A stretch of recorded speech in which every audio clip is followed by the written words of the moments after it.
I'm Chinese, Austrian, and Russian. And I'm half Japanese and half German. I'm half black and half white. My mother's Chinese, my father's Irish. I'm Asian and adopted and Jewish. This is weird. When I get one of those Scantrons, like, okay, well, what's your race?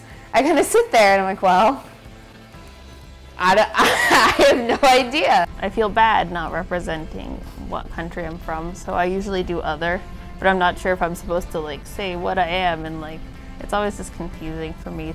On the bubbles and like tests and stuff, I usually circle other. Because I always ask if you can do multiple. Sometimes they say no. Just always do other. I just feel like I'm gonna insult like my family. When I was taking a practice SAT test, there's this box of your ethnicity. You have to choose which one you are. There was Asian or Pacific Islander, and then the other one was white. And I'm like, okay, what do I choose? And then there was other. I'm like, I can't choose other. So I was just like, oh, what am I gonna do? And then like I asked the teacher, I was like, can I just circle both? And she was like, no, just circle one which one you associate with more. And I'm like, I don't know.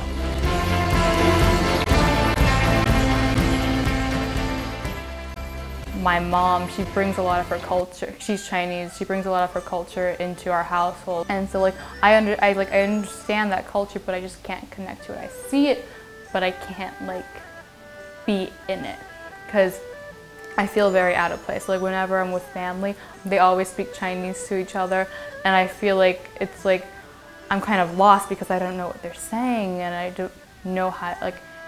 I don't feel that comfort level with them. Since my Asian family considers me like not even like Asian because I don't speak Chinese, they like put me at the table where like they consider like the white people will be. When I was younger, around like kindergarten or whatever, I went to Chinese school every Saturday. And I think the problem I had with it was because I didn't really know why I was there. Everyone there was Chinese, everyone spoke Chinese, and it's like I couldn't communicate with anyone. I have a younger brother who's 9, and I think you can say he's a little bit more Chinese than I am because he goes to like a school that's 90% Chinese, and they have half of the day, it's all in Chinese. Half Chinese is kind of being difficult for me because like I'm gonna have to go to China and speak this like different language that I'm not that good at, so I can be successful. But I want to be successful, but this language is just really hard for me right now. Why? You speak Chinese? Say some stuff to me in Chinese. Okay. 我的名字是卓龙，我喜欢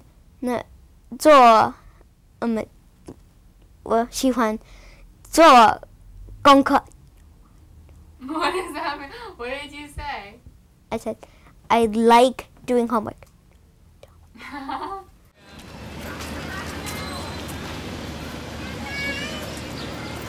Well, Chinese people, like immigrant Chinese or whatever, my school can't really relate to me. I can't really talk to them, and I remember I try to like talk to them about certain things, and they're like, oh, you can't be part of our Asian crew because I wasn't Chinese enough for them.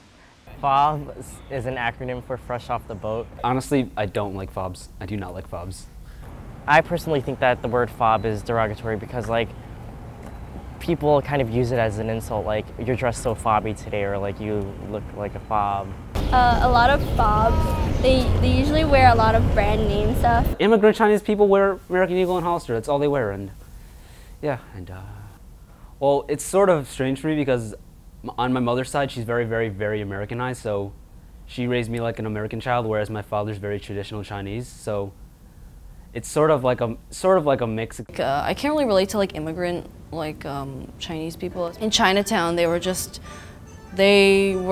even speak English. They were all immigrants. Like I lived in Chinatown in like Brooklyn, and they just all like gawked at me and were just like, yo, who's this really tall mixed girl? Like, what is she? Is she Chinese? Is she white? She just looks like an alien. Like a lot of the things that I find that a lot of the Chinese kids in my school are interested in, I find no particular interest in, maybe whether it be like anime or different, like, I don't know, shows that they watch or different things that they do, because a lot of them speak Chinese, and I took lessons when I was younger, but it's not something that I've kept up with. I can communicate well with my people because I speak Chinese.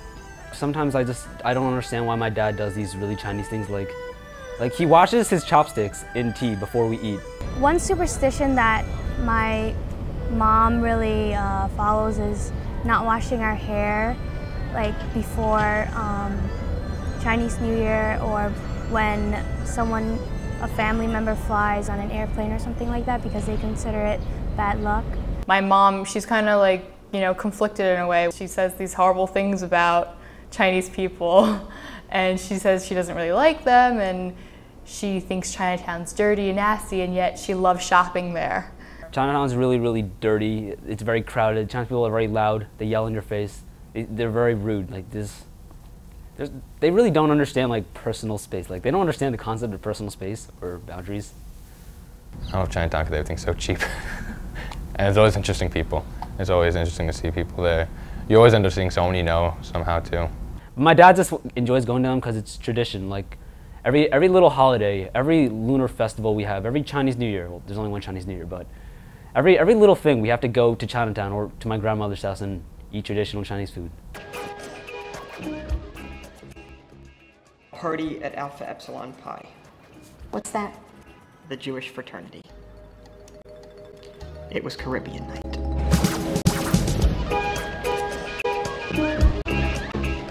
Can you explain this connection with the Jews and the Chinese? It's not that guys like me are generally attracted to Asian girls, it's that Asian girls are generally attracted to guys like me. I'm developing an algorithm to define the connection between Jewish guys and Asian girls. I'm really close to my dad, and he's Jewish, but he's not super religious. Like, we don't go to temple. The only time I've been to like a synagogue was like when I had my baby naming ceremony, or a couple like bar mitzvahs or bat mitzvahs with my friends. I am pretty detached from the Jewish culture, only because my mom, it was so forced upon my mom as a child that now she likes to keep her distance. So that's kind of how she raised my sister and I. My mom, she like embraces my father's like Jewish like culture, I guess. Like she's really interested in it, and she's like usually the one that wants to celebrate like Passover and Hanukkah, not like my dad at all.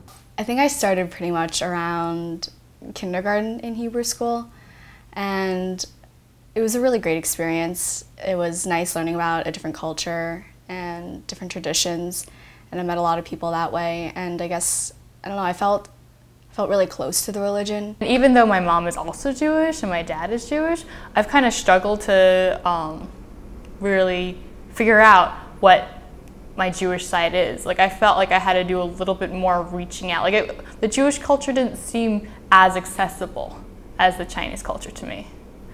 I met with this rabbi from the village temple, Rabbi Koster, and she kind of opened my eyes to realize that it's not all about religion. Judaism is many things. Unlike being able to say I'm a Christian and that means I believe in Jesus.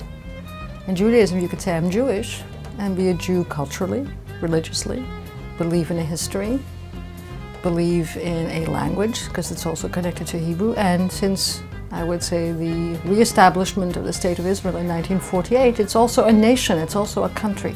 Growing up, when people asked me what I was, I would say, oh, I'm Chinese and Jewish. And they'd be like, oh, you're not really Jewish, you know? And I'm like, what? And they're like, oh, well, you didn't have a bat mitzvah, you don't do Shabbat dinners, you're not really religious, so you're not Jewish, you're a bad Jew. And I'm like, really? Am I a bad Jew? And so I asked the rabbi, I was like, what's this thing? Are there good Jews or are there bad Jews? Are there such things as bad Jews or good Jews? No, I don't think so. Good or bad is not the issue. It's like, where do you think you ought to belong? And how do you want to fill that out for yourself? Are there rituals that might be meaningful? And so the conversation with her was so fantastic that I decided to go back to a Shabbat service. And I was like kind of scared at first. I'm not scared, I was a little intimidated. I thought everyone there was gonna be super Jewish and I wouldn't know what was going on, and they were all gonna know Hebrew, and they would all have had their bar mitzvahs, and they would look down on me. But not the case. Everyone there was so friendly, and it was like the special event there that night, so it was kind of like a mix of a traditional Shabbat service, and also there was a special like Yiddish tango influence, and so they had this dance demonstration, and it was really fun, and it was a real like family, community oriented environment.